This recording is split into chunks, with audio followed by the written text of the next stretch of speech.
भाभी श्री, मुझे बहुत चिंता हो रही है सिंधिका। किस बात की चिंता? तुम मेरे पुत्र को लेकर अग्नि में प्रवेश करोगी? तो क्या हुआ?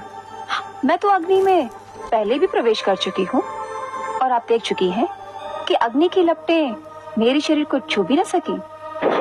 तुम्हारी बात और है। अग्निदेव ने तुम्हें वरदान दिया है, फिर तब तुमने अकेले ही अग्नि में प्रवेश किया था। इस बार मेरा पुत्र प्रहलाद भी तुम्हारे साथ होगा। तो क्या हुआ? अग्निदेव ने तुम्हें वरदान दिया है, मेरे पुत्र को तो नहीं। अरे भाभी श्री, जब अग्नि मुझे नहीं छू सकेगी तो जो मेरे साथ होगा उसे कैसे छू सकेगी? उसे कुछ नहीं होगा। तुम अकारण ही चिंता कर रही हो। तुमसे अधिक साहसी तो तुम्हारा पुत्र है, उसे तो कोई चिंता नहीं। वह तो बड़ी व्याकुलता से उस घड़ी की प्रतीक्षा कर रहा है जब मैं उसे लेकर अग्नि में प्रवेश करूंगी। वो तो बच्चा है, वो बेचारा क्या जाने। वो उत्सुक है कि जो अवसर मृत्यु के पश्चात आता है उसे जीते जी देखने को मिल जाएगा। तुम उसकी चिंता छोड़ दो और जो होगा स्वयं अपनी आंखों से देख लेना। नहीं, मैं नहीं देख सकूंगी। अपने पुत्र को अग्नि में प्रवेश करते हुए देखना मेरे वश की बात नहीं। मैं वहां नहीं आऊंगी। तुम्हारी इच्छा। अच्छा, मुझे तैयारी करनी है, मैं चलती हूँ।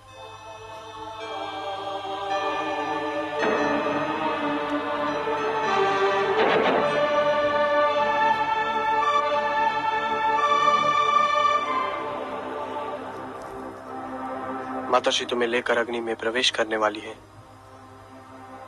मैं तो एक एक पल गिन रहा हूँ। शीघ्र आए वो घड़ी जब मैं वो चमत्कार देख सकूं। यदि तुम्हें कुछ हो गया तो?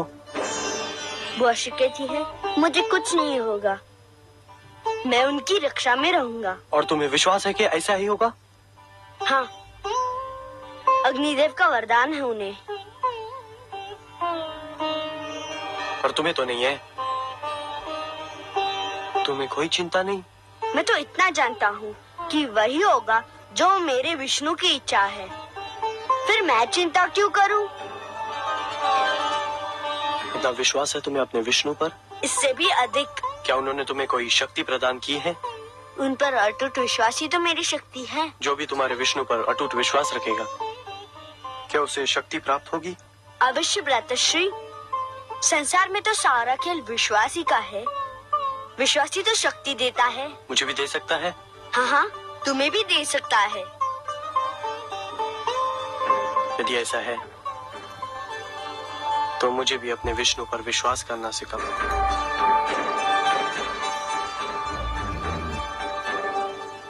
पुत्र प्रहलाद, तुम तैयार हो? हाँ बुआ श्री, मैं कब से तैयार खड़ा हूँ।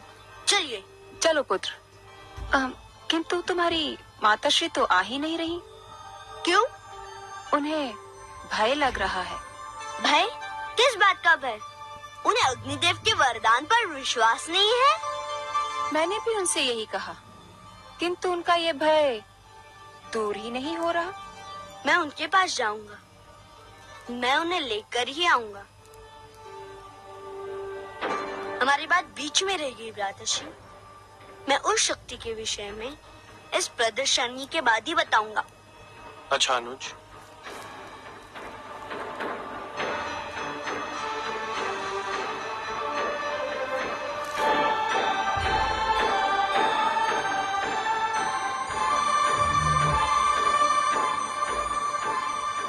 इस प्रदर्शनी के पश्चात तुम्हें किसी से कुछ भी कहने का अवसर नहीं मिलेगा।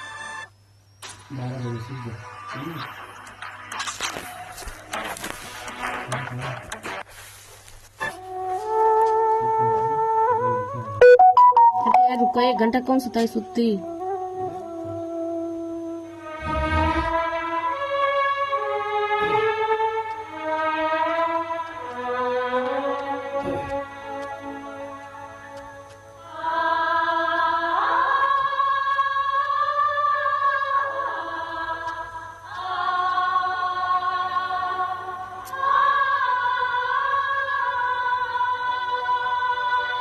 माती, माती,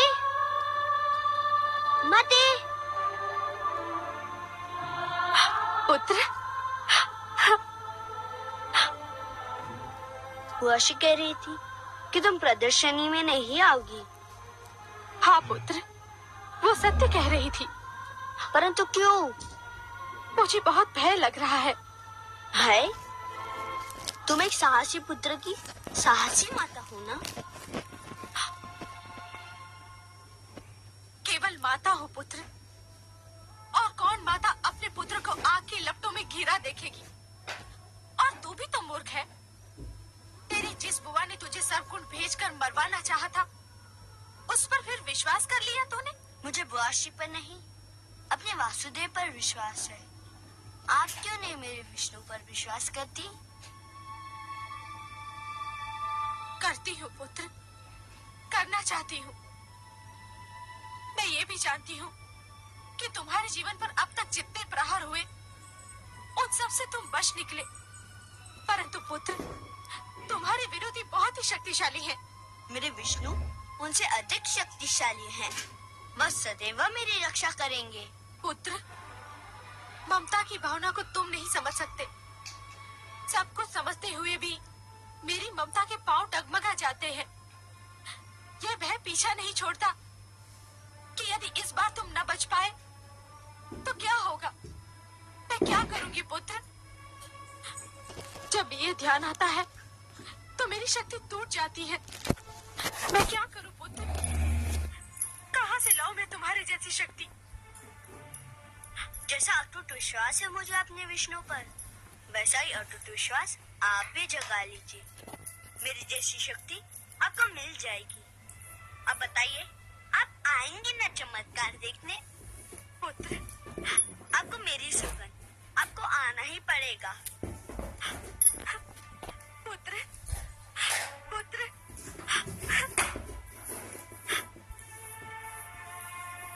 घातक, अत्यंत घातक। वो दुष्ट प्रहलाद दिन प्रतिदिन मेरे लिए घातक होता जा रहा है सिंगिका। आज तो मुझे भी विश्वास हो गया कि यदि प्रहलाद जीवित रहा तो मुझे भी अपने पुत्र आह्लाद से हाथ धोना पड़ेगा। मुझे प्रहलाद से उसकी बातचीत सुनकर भय लग रहा है भ्राताश्री कि जिस प्रकार प्रहलाद आपसे विद्रोह कर रहा है, कहीं एक दिन उसी प्रकार मेरा आह्लाद मुझसे विद्रोह न कर बैठे। इसीलिए मैं उस दुष्ट के जीवन का अंत करना चाहता हूँ सिंगिका, क्योंकि यदि वो जीवित रहा तो दिन प्रतिदिन मेरे विरोधियों की संख्या बढ़ती जाएगी। और जो हमारे विरोधी होंगे वे हमारे भ्रातर्षि हिरण्याक्ष के हत्यारे विष्णु के प्रशंसक हो जाएंगे। मुझे तो ये भी आशंका हो रही है भ्रातर्षि कि कहीं प्रहलाद मेरे पुत्र आह्लाद को विष्णु के प्रेम जाल में फांस न ले। भ्रातर्षि, मैं तो यही देखकर सहर उठी थी कि मेरा पुत्र प्रहलाद की बातों से प्रभावित हो रहा है। जानता हूँ बहन, भली भांति जानता हूँ। उस दुष्ट की वाणी बहुत सुंदर है। वो अपनी मीठी मीठी बातों से किसी को भी बहका सकता है। इसीलिए उसका अंत आवश्यक है। इसीलिए उसका अंत अत्यंत आवश्यक है। मैं आपसे सहमत हूँ भ्राताश्री। विश्वास कीजिए, अग्नि के इस खेल से वो जीवित बाहर नहीं आएगा। मेरी शुभकामनाएं तुम्हारे साथ है सिंगिका, किंतु यदि वो जीवित रहा तो मेरा जीवन संकट में पड़ जाएगा। ऐसा नहीं होगा भ्राताश्री, मैं ऐसा होने नहीं दूंगी।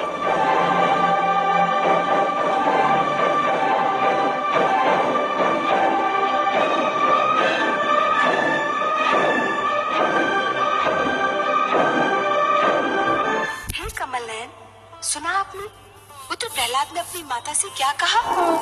वो कह रहा है कि भक्ति की भावना ही सबसे श्रेष्ठ है, ममता की भावना उसके आगे कुछ भी नहीं। कुछ बहुत अनुचित बात तो नहीं कर रहा आपका पुत्र महादेवी।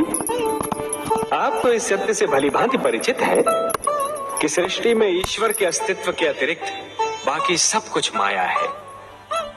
मोह माया में फंसना अर्थात अपने जीवन के लक्ष्य को भूलने के समान है।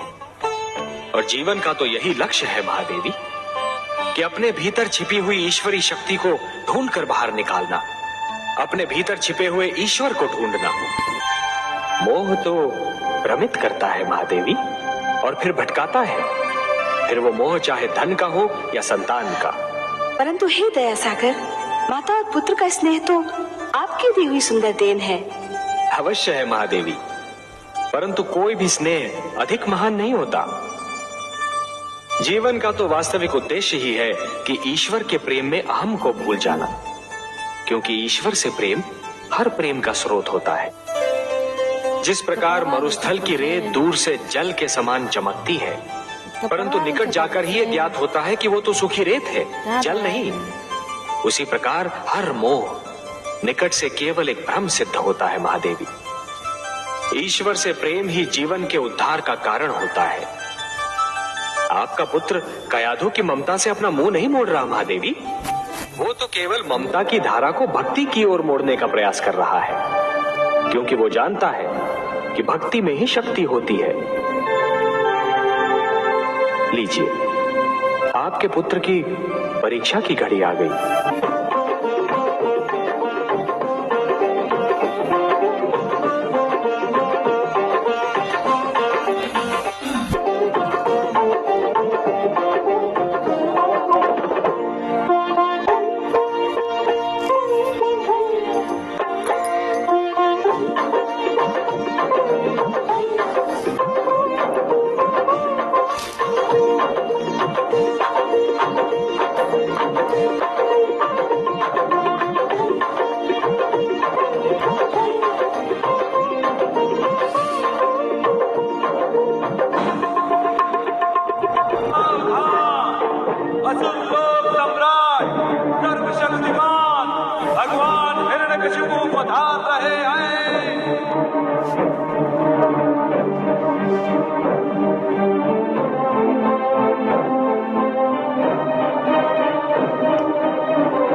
प्रणाम भ्राताश्री।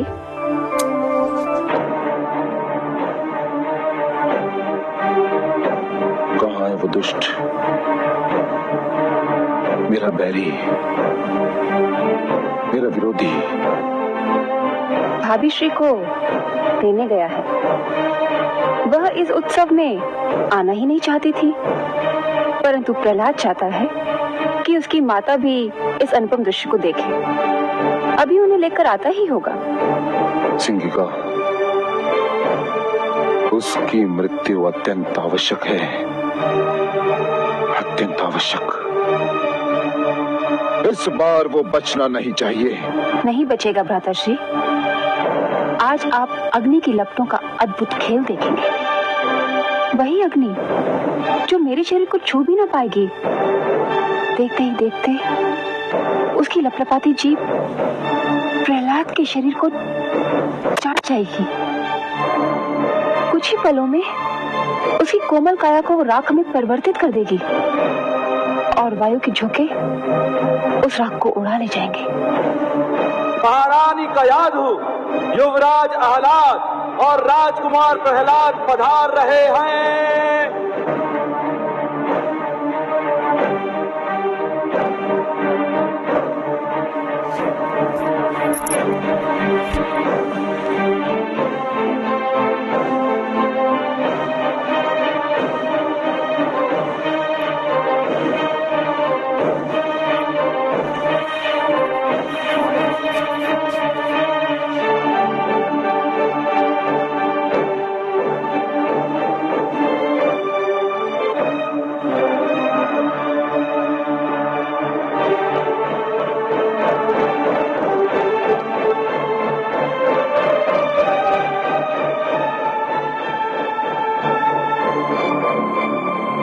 माते, मैं आपके चरण छूकर संसार के मातृत्व के चरण छू रहा हूँ। संसार की सारी माताएं पूज्य है। मुझे आशीर्वाद दीजिए माते। आयुष्मान भव पुत्र, आयुष्मान भव। चिरंजीवी भव पुत्र।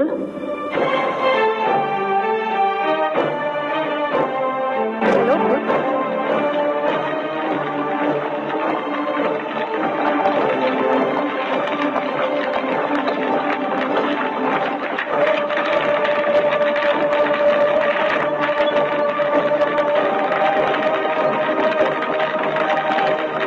चलो पुत्र।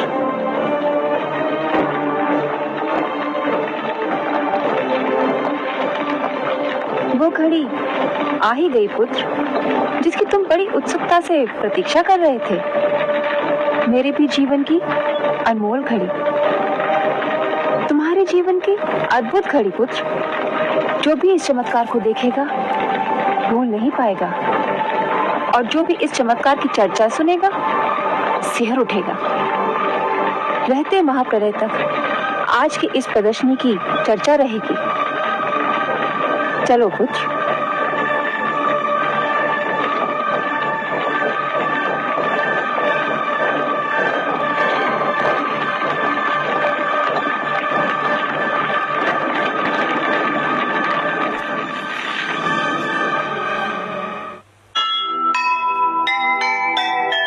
पाप नहीं फलता कभी, यही जगत की रीत। पुण्य के पथ पर जो चले सदा उसी की जीत। जिसके मन ईश्वर बसे आँच न उस पर आए। जग बैरी हो जाए पर उसको मार न पाए, उसको मार न पाए।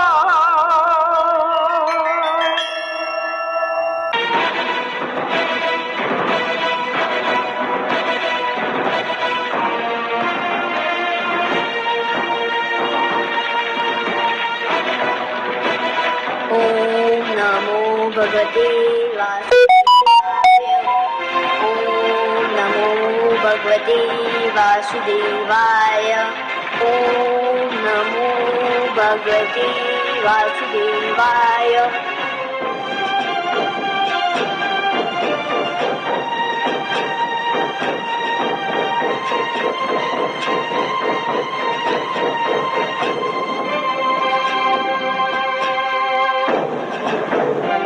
सर्वेश्वर, सर्वेश्वर।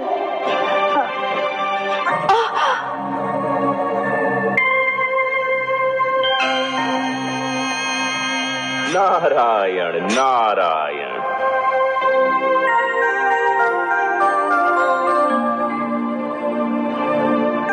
हे देवर्षि, पुत्र प्रहलाद अग्नि में प्रवेश करने जा रहा है। ये देखकर मैं आपके नारायण को सावधान करने गई तो वो स्वयं अग्नि में तप रहे हैं, मानो उनके शरीर से ज्वालाएं निकल रही हैं। आप बहुत दयालु हैं माते, ममता का भंडार है। प्रहलाद के स्नेह ने तो आपको सब कुछ भुला दिया। क्या भुला दिया? यही माते कि इस अवस्था में आपको इन्हें छूना नहीं चाहिए था। आपको तो याद ही होगा माते, इसी प्रकार इसी अवस्था में एक बार कयाधु ने पुत्र प्रहलाद को छू लिया था। उसके तो हाथ भी जल गए थे। हाँ, मैं तो सचमुच व्याकुलता में भूल ही गई थी। माते, पुत्र प्रहलाद को जो मैंने योग ज्ञान दिया था वह मेरे नारायण की ही तो देन थी। जब उसे इस अवस्था में कोई नहीं छू सकता तो मेरे नारायण तो योगेश्वर हैं, योग का स्रोत है, योग का आधार है, योग के आदि और अंत हैं, स्वयं योग हैं। इस अवस्था में तो आपके अतिरिक्त उनके कोई निकट भी नहीं पहुंच सकता। परंतु हे देवर्षि, मैं तो इनको प्रहलाद पर आए संकट के विषय में बताना चाहती थी। वही समस्या लेकर तो मैं भी आया था माते, मैं भी यही बताना चाहता था।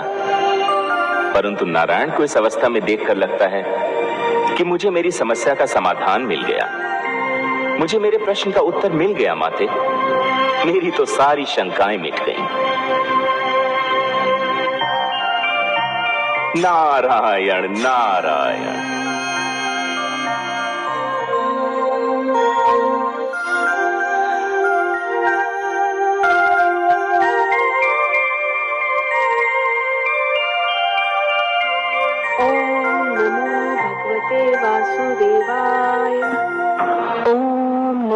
भगवते वासुदेवाय। ओम नमो भगवते वासुदेवाय। पुत्र, तुम्हें भय तो नहीं लग रहा है? कैसा भय बुआ श्री? मुझे तो आनंद आ रहा है। जैसे जैसे लपटे मेरी ओर बढ़ रही है, मुझे विचित्र सी शीतलता का अनुभव हो रहा है। लग रहा है जैसे शीतल जल की लहरें मेरे शरीर को छू रही हो। ओम नमो भगवते वासुदेवाय। ओम नमो भगवते वासुदेवाय। ओम नमो भगवते वासुदेवाय। ओम नमो भगवते वासुदेवाय।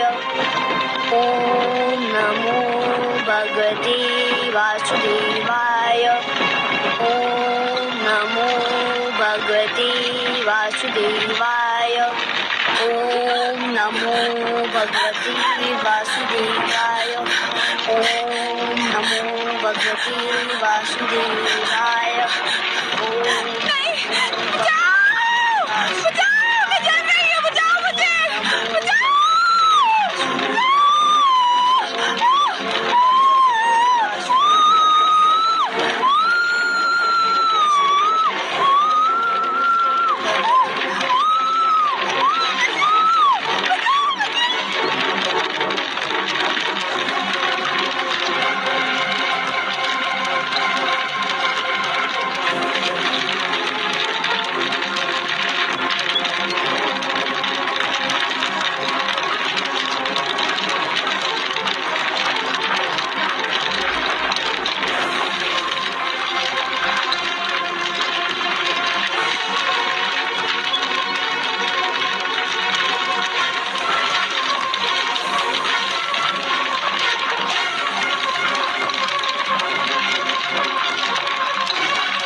सिंहिका। श्री प्रहलाद के विष्णु ने मुझे भस्म कर दिया। किंतु ये कैसे हुआ? तुम्हें तो अग्निदेव ने वरदान दिया था, ये कैसे हो गया?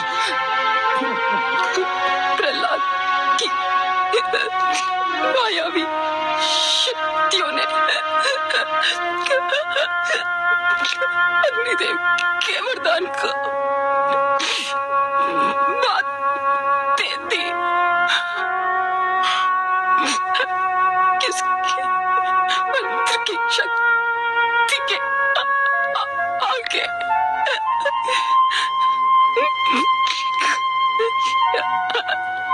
वरदान की शक्ति छीड़ हो गई।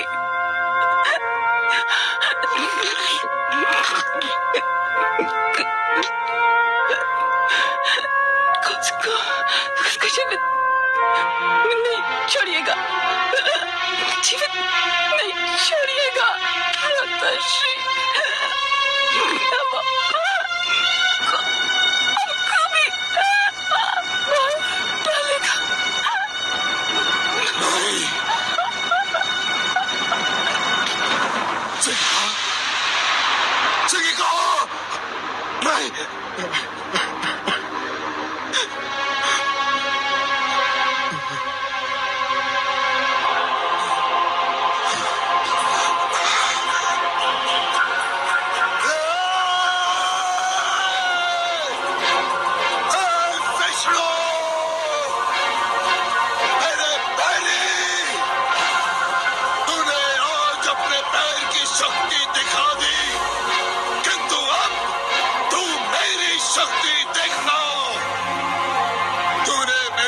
श्री हिरणाक्ष का वध किया, मेरी बहन सिंहिका को जलाकर राख किया। मैं तुझे कदापि क्षमा नहीं करूंगा जब तक मैं तेरा सर्वनाश नहीं करूंगा, चैन की एक श्वास भी नहीं लूंगा। अब तू मेरे क्रोध के प्रकोप से बच नहीं सकता। सुना तूने?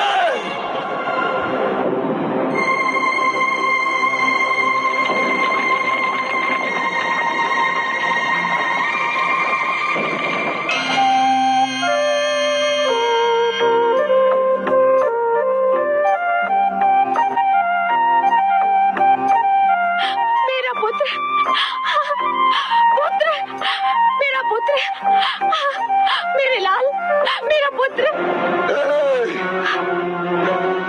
धूर्त हत्यारे, तेरे विष्णु ने मेरे भ्राता श्री हिरणाक्ष की हत्या की थी और तूने मेरी बहन सिंहिका की हत्या की।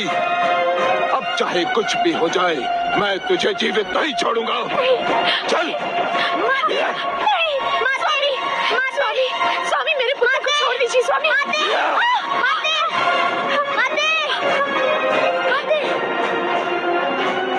मेरा पुत्र, मेरा पुत्र।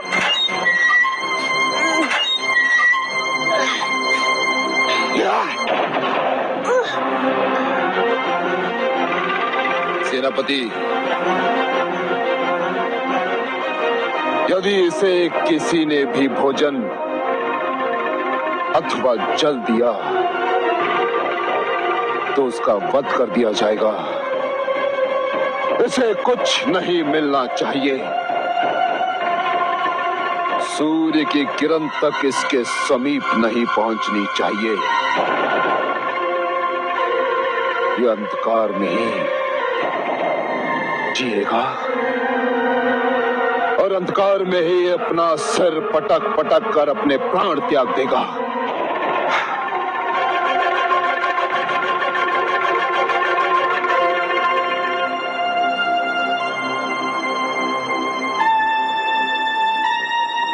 देखा आपने महादेवी, सिंहिका को अपनी भूल का विस्मरण हुआ और उसका दंड भी मिला। हे दया सागर, हे करुणा सिंधु, आपको कोटि कोटि धन्यवाद। आपने मेरे पुत्र की रक्षा की। महादेवी, अग्निदेव ने जो अग्नि प्रज्वलित की थी उसमें सोना भी था और कोयला भी। प्रहलाद सोना था जो तपकर कुंदन बन गया, और सिंहिका कोयला थी जो जलकर राख हो गई। मैं वास्तव में बहुत प्रसन्न हूँ कि अग्निदेव ने सिंहिका को जलाकर भस्म कर दिया। केवल सिंहिका को नहीं महादेवी, सिंहिका के रूप में इस अग्नि ने पाप, खोट, असत्य और अहंकार को जलाकर भस्म कर दिया। इस अग्नि ने तो समस्त संसार के तन मन का सारा मैल जलाकर राख कर दिया। सिंहिका तो जलकर भस्म हो गई, पर अपने पीछे एक इतिहास छोड़ गई। कैसा इतिहास कमल नयन? सिंहिका अग्नि में जलकर होलिका बन गई। उसका सिंहिका नाम भुला दिया जाएगा महादेवी। इतिहास उसे होलिका कहकर पुकारेगा। एक नई परंपरा जन्म ले चुकी है महादेवी। वसंतोत्सव में होलिका को जलाकर पाप का अंत करने की एक परंपरा बन जाएगी। पाप की होली जलाई जाएगी और यह उत्सव मनाया जाएगा रंग खेलकर, गुलाल उड़ाकर। महादेवी, होलिका अब सदा के लिए असत्य की पराजय का एक प्रतीक बनकर रहेगी। परंतु हे सर्वेश्वर, आप देखिएगा, अब हिरण्यकशिपु अपना सारा क्रोध अग्निदेव पर उतारेगा। वो बल खा रहा है, क्योंकि अग्निदेव ने सिंहिका को जो वरदान दिया था वो तो असफल हो गया। मुझे अब अग्निदेव से सहानुभूति हो रही है। महादेवी, जिस प्रकार अग्नि इस्पात को गला तो सकती है परंतु जला नहीं सकती, उसी प्रकार हिरण्यकशिपु देवताओं को आतंकित तो अवश्य कर सकता है, परंतु वो उन्हें मार नहीं सकता। इसीलिए तो मैंने मोहिनी रूप धारण करके देवताओं में अमृत बांटा था कि सारे देवतागण जन्म और मृत्यु के चक्र से बाहर निकल आए। महादेवी, सिंहिका ने तो अपनी करनी का फल पाया, उसे दंड मिला, परंतु अग्निदेव को भी इस प्रश्न का उत्तर अवश्य देना होगा कि सिंहिका के चरित्र को जानते हुए भी उन्होंने उसे इतना महान वरदान क्यों दे दिया। और अग्निदेव का वही उत्तर मनुष्य को कर्म का सही मार्ग दिखाएगा। महादेवी, आज फिर मुझे इंद्रलोक में आना पड़ा, इंद्रासन पर बैठना पड़ा, केवल तुम देवताओं को यह स्मरण कराने के लिए कि अभी तक देवलोक का स्वामी मैं हूं। भगवान हिरण्यकशिपु, अभी तक ये आसन मेरा है, मेरा। अभी तक तुम सब मेरे अधीन हो। मैंने तुम सब पर विजय प्राप्त की थी, तुम सब पर। मैंने तुम्हारे अहंकारी सिर अपनी शक्ति से झुकाए थे, अपनी शक्ति से झुकाए थे मैंने। अग्निदेव, कहाँ हो तुम? सामने आओ।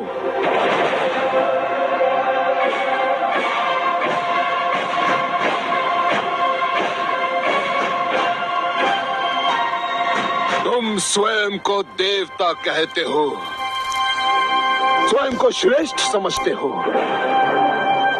धिक्कार है तुम्हारे देवता होने पर, धिक्कार है तुम्हारी शक्तियों पर, धिक्कार है तुम्हारे वरदान पर। क्या लाभ है तुम्हारे देवत्व से? क्या लाभ है तुम्हारे वरदान का? अग्निदेव, तुमने मेरी बहन सिंहिका को वरदान दिया था कि अग्नि उसे क्षति नहीं पहुंचा सकती, किंतु तुम्हारा तुच्छ और क्षीण वरदान परीक्षा का पहला आघात भी सहन न कर सका, पहला आघात भी नहीं। और मेरी बहन जलकर भस्म हो गई, केवल तुम्हारे कारण। अग्निदेव, केवल तुम्हारे कारण। मेरी बहन ने तुम्हारी उपासना की थी, तो तुमने ये फल दिया उसका। अग्निदेव, ये फल दिया। हे असुरराज, मैंने वरदान देते समय सिंहिका को चेतावनी दी थी। कैसे चेतावनी? मैंने उसे सावधान कर दिया था इस वरदान का दुरुपयोग न किया जाए, नहीं तो ये अपना प्रभाव खो बैठेगा। मैंने सिंगिका की तपस्या से प्रसन्न होकर उसे यह वरदान आत्म सुरक्षा के लिए कवच के रूप में दिया था। इसे शस्त्र के रूप में किसी का वध करने के लिए नहीं। सिंगिका ने इसे अपने कवच के स्थान पर प्रहलाद की हत्या करने वाला शस्त्र बना लिया और वह प्रभावहीन हो गया।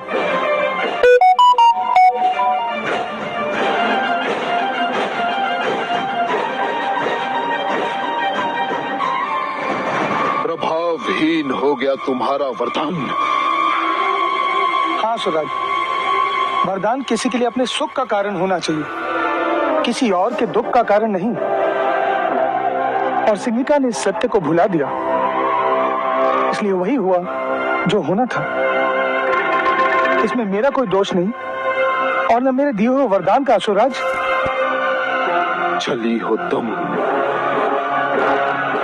कपटी हो तुम समस्त देवता, और सबसे बड़ा कपटी है तुम्हारा वो विष्णु। यदि उसने तुम सबको छल से अमृत न पिलाया होता तो अभी इसी घड़ी इसी स्थान पर तुम सबके सिर धड़ से अलग कर देता। सेनापति अश्वमित्र,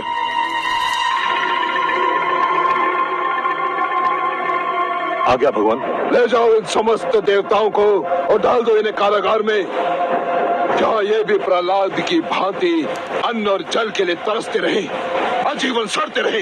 ले जाओ। आपकी आज्ञा का पालन होगा। सैनिकों, ले चलो इन देवताओं को।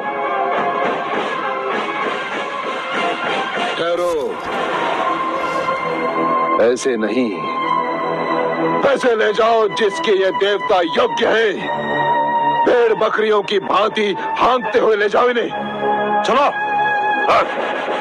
चलो।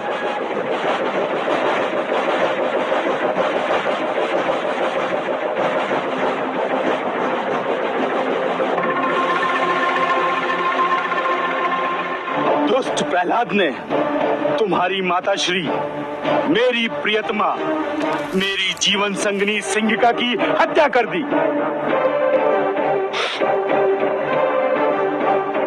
मेरा मन ये मानने को तैयार नहीं पिताश्री। क्यों? क्या तुमने अपनी आंखों से उन्हें विवशता से तड़प तड़प कर जलते और मरते नहीं देखा? देखा था पिताश्री, देखा था, परंतु अग्नि में तो उन्होंने पहले भी प्रवेश किया था और आप ही कहते थे कि उन्हें कभी तनिक सी भी क्षति न पहुंची थी। फिर इस बार अग्निदेव का दिया हुआ वरदान असफल क्यों हो गया पिताश्री? इसलिए कि इस बार वो अकेली नहीं थी, प्रहलाद भी था उसके साथ। प्रहलाद के पास मायावी शक्तियां हैं। वो सिंगिका का वध करना चाहता था। उसने अपनी मायावी शक्तियों से उसका वध कर दिया। वो हत्यारा हमारे समस्त कुल का बैरी है। यदि ऐसा होता पिताश्री, तो वो मेरा जीवन क्यों बचाता? मुझे तो नाग ने डस लिया था। उस समय तो प्रहलाद मेरे निकट भी नहीं था।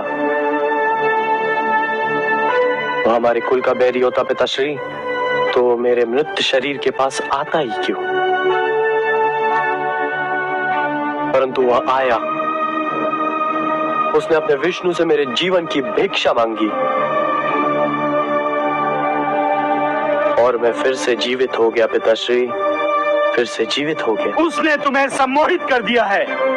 तुम्हारे मस्तिष्क पर उसने नियंत्रण पा लिया है। तुम वही सोचोगे जो वो चाहता है कि तुम सोचो, तुम वही करोगे जो वो चाहता है कि तुम करो। ये भी उसकी मायावी शक्ति का प्रभाव है। परंतु अपनी प्रियतमा, अपनी पत्नी सिंगिका की सौगंध, तुम्हारी तर्कसंगत बातें भी मुझे उससे सिंगिका के वध का प्रतिशोध लेने से नहीं रोक सकती।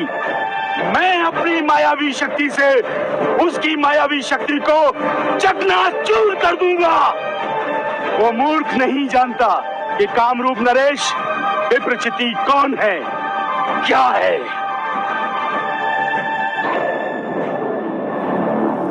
पिताश्री, नारायण नारायण। स्वागत है देवर्षि, आपका स्वागत है। आज हमें कैसे स्मरण किया? आपका स्मरण तो मेरे जीवन का उद्देश्य है, मेरे जीवन का सर्वस्व है। मेरा जीवन ही है लक्ष्मी नारायण। मेरा और कार्य ही क्या है? आपका स्मरण करना और आपकी चर्चा। बताइए, क्या समाचार सुनाने आए हैं? सृष्टि का कौन सा भेद, कौन सा समाचार, कौन सा रहस्य आपसे छिपा है लक्ष्मी नारायण? मैं तो बस अपनी एक उलझन सुलझाने, अपने प्रश्न का उत्तर पूछने आपकी सेवा में उपस्थित हुआ हूं। तो पूछिए ना। हे लक्ष्मी नारायण, आप माया के स्रोत हैं, माया का भंडार है, माया के रचयिता हैं। फिर ये विप्रचित्ति किस मायावी शक्ति की बात कर रहा है? क्या उसने कोई नई मायावी शक्ति का आविष्कार कर लिया है? नहीं देवर्षि, विप्रचित्ति कोई